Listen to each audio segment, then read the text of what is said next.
How's it going, everybody? Welcome back to Mojo Grip. Mike here. Today we're going to check out one of the most requested airplanes on this channel. Stay tuned, we're checking out the Beechcraft Bonanza. Beechcraft Bonanza, one of the most produced airplanes in general aviation. Beechcraft have been making these babies since 1947. And this particular model, which is the V35B, with the infamous V-tail back there, they built these, I would say, for about a decade or so.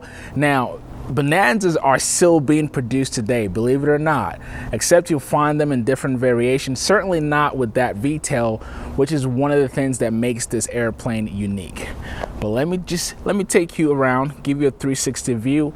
Like every other planes that were built in this time and era, look, no door. You've got one door, which is going to be on the other side, but something you'll find with these Bonanzas is the window, the jettison window, which basically you can open this up. Just don't do it in flight, but you do have that. If we back up here, something you notice about this plane and just about every other plane that was built in the 70s, it's all metal.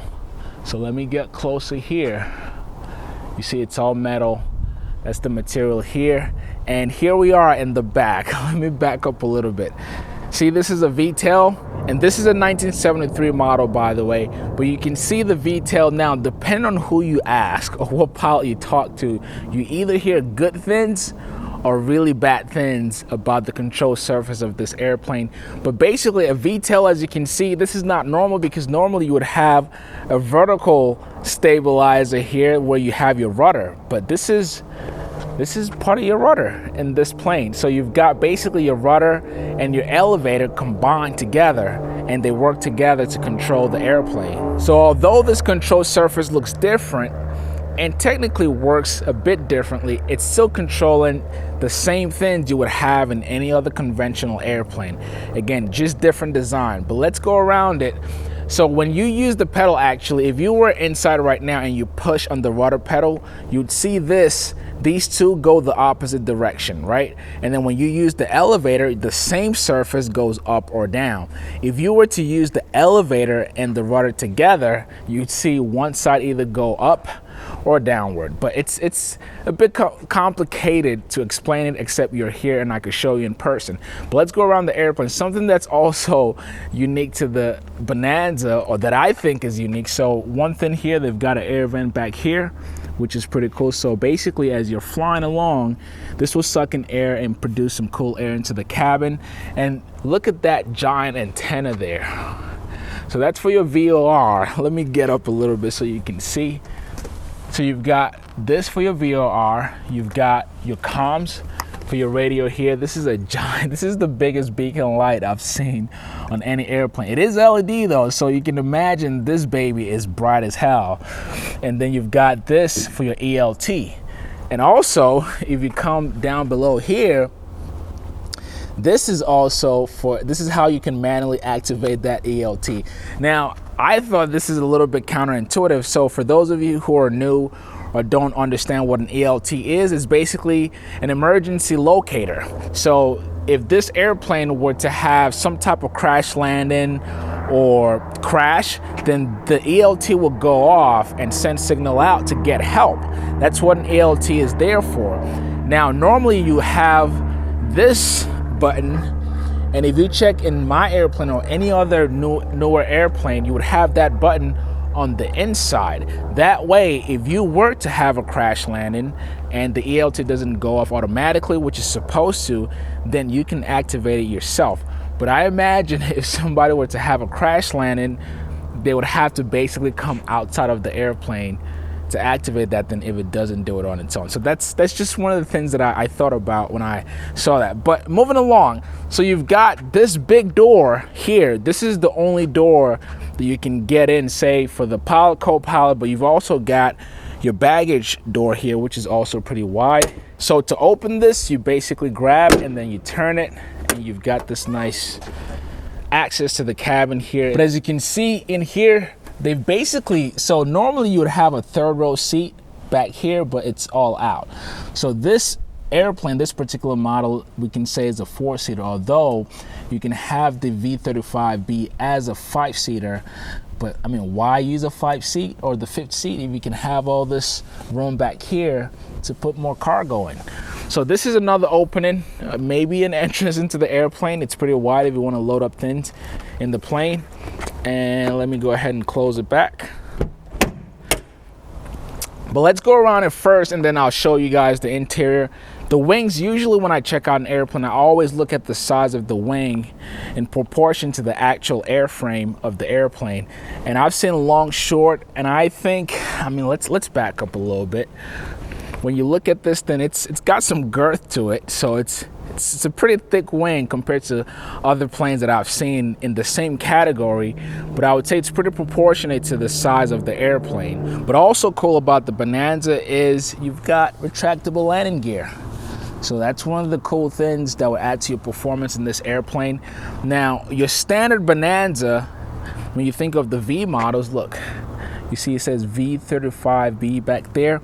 Normally these airplanes can come or would come with a 50-gallon tank, but this particular model comes with 80. So you've got a stretch there. So you've got about 74 gallons that's usable. Something also I should mention about this wing that I thought about, if you notice the slope down, right? This airplane, if you look at the distance from the ground, it's not too low to the ground or too high, but if you check out the wing to get in, as a matter of fact, when I just climbed in today, I thought like this space here for your foot is pretty wide.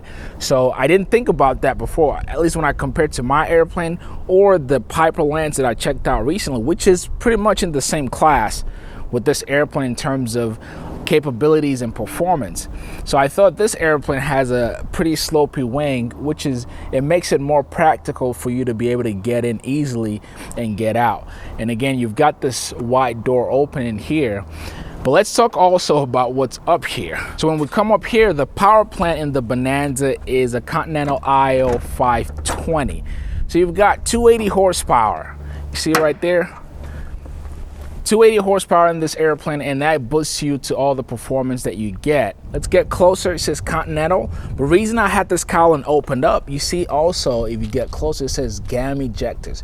So what that is actually helps the fuel flow to all these cylinders. So the mixture that you have in this airplane with this ejectors, it helps basically equalizes the amount of fuel that goes into each cylinder, and that gives you better efficiency with this engine. So that's one thing you will get with a Bonanza. And then if you come up here, you've got a 3-bladed prop from Hartzell, and this is a constant speed propeller. You've got your nose wheel and landing light there. Some parts of this airplane have been upgraded, so you've got LEDs here. Also the beacon light I showed you guys earlier, that's also LED, and some LED also at the wingtip. But if you see, this airplane is in pretty good condition. Now the paint still looks a bit old, but it doesn't fly as old as it looks. That I can tell you speaking to the owner. Now let's go into the interior where all the magic happens. So to get into a Beechcraft Bonanza, you basically, I was mentioning that slope earlier, makes it very easy to get in. You've got a handle right here where you put your hands, and then you've got a step up here where you put your foot. So to get in, I'm just gonna put my left foot here. See my hand there, pull myself up and just step on this here, and boom, easy access. Now before I get in, something you'll find unique with this Bonanza, it's got a throwover yoke. So basically this yoke, normally you would find a yoke over here and over here, but this is a throwover, meaning you can basically switch it from one side to the other. Now, depending on who you fly with, they might not be comfortable with that, but I think it makes things pretty easy.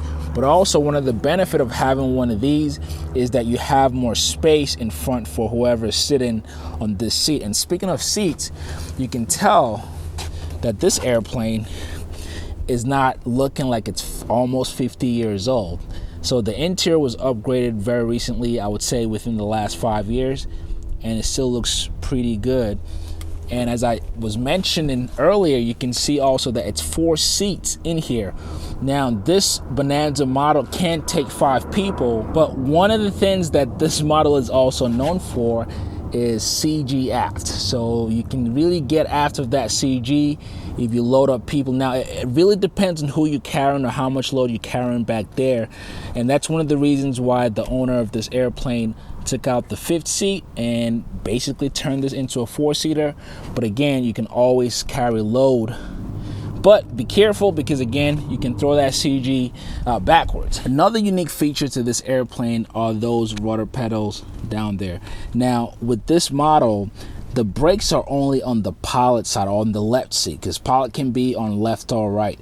So what that means is, although you can have the rudder control on both sides, but because you only have the brakes here, you basically can tuck these in. So if you have a passenger that's not a pilot and you want to give them more leg room, you can tuck those pedals in and just let them stretch their legs. So that's one of the cool unique features of this airplane. But let's get back to the panel here. If you look in this plane, you see that you've got your standard 6-pack analog. You've also got your HSI there, but this airplane is IFR equipped. If we come to the right here, you've got all your nice gadgets here, but something to focus on is this Garmin 430. So this really helps. Basically, you fly your instrument with this, and you've got the 496 up top. This is mainly for GPS, and this is standard for older planes like this with the Bannex King, and you've also got this for your DME. So you've got all you need basically to fly safe in this airplane. So guys, here I am sitting in the cabin of the Bonanza. I'll be honest, when you see this airplane from the outside, it looks very narrow. Like the airframe looks very narrow up top, but honestly, once you sit inside, you get a different feel. So I'm sitting in the passenger side. I can always scoot over to the pilot side, but you can see I still got space here, and this is what's between me. Let's scroll that. See, you even got this here between me and the pilot seat. If you meet the owner, he's about the same size, pretty average as I am, but someone bigger can also fit in this plane. Also, actually, it helps when someone bigger or bigger people sit up front, because again, this model is known to have more CG in the back, or you can go after that CG. So the more load you actually put up here, the better your flight can be. But this is a pretty comfortable cabin. I'm not sure how wide the cabin width is here. I will say the best comparison I can make is perhaps to the Piper Cherokee 6 or Piper Lance, one of the ones we already reviewed on this channel, because again, these planes are pretty much in the same category, the same class in their performance. So when you compare, if you're looking at a Piper Lance, you're likely also considering a Beechcraft Bonanza, the V-tail.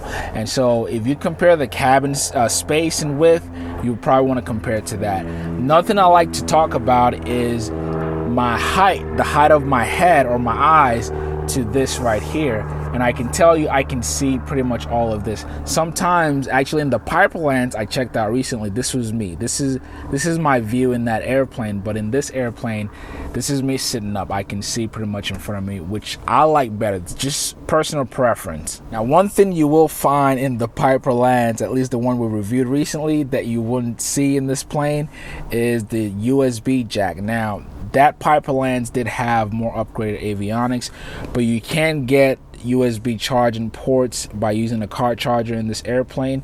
And as a matter of fact, while I'm down here, you can see also your throttle mixture and propeller levers here.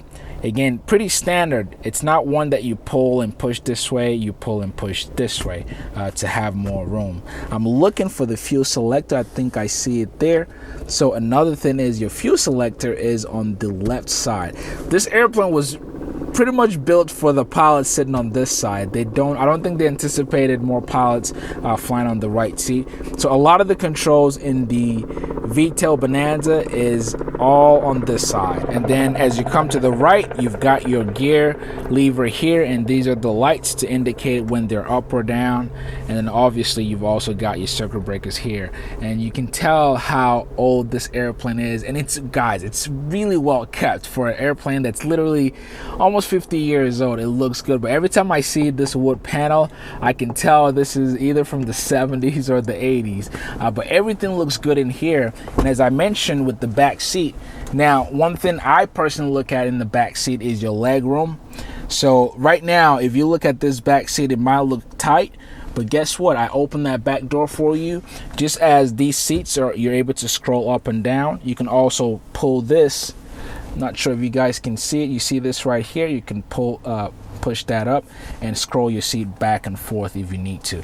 So you do have room for 4 adults to be comfortable in this airplane. But let's step out and we'll talk lastly about the performance in the Bonanza. So this airplane will cruise at roughly 160 knots. This is at 65% power. Now you can up that speed, get it to 75, but when I spoke to the owner, he says when you're at 75, sometimes you're literally riding in the yellow, so he likes to pull the power back. But at 65% power, you're burning roughly 13 gallons of fuel per hour, and you're cruising around 160 knots. You do that conversion, that's about 180 miles per hour. That's not bad. And again, this airplane has pretty big tanks, so that gives you 4 or so hours of flying. So you could do about 700 miles in this airplane non-stop. In terms of your useful load, the useful load in this Bonanza is about 1,200 pounds. Your payload, which is once you fill up the tanks, you still have about 750 pounds to use. So that means you can literally put 4 people in here with some baggage and go places. Now, the price you ask to get into one of these, as old as this airplane is, it actually holds its value. So you're looking at 100 grand to 150, 160-ish. Now, it really depends on the time on the airframe, the time on the engine, and how well kept the airplane is. But if you're shopping for a V-tail Bonanza, you're gonna be spending between $100,000 and $150,000. And honestly, when you think of who looks at airplanes like this, it's usually somebody who wants to go far and with good, decent speed, and also somebody who wants room. So if you want to carry 4 to 5 people, you're looking at a plane like this, or you're looking at a Piper Cherokee 6. Okay, I hope you guys enjoyed this review. If you did, please give it a thumbs up. And if this is your first time, be sure to subscribe to Mojo Grip with the notification bell on. Again, my name is Mike. Thank you so much for watching, and I will catch you all on the next video.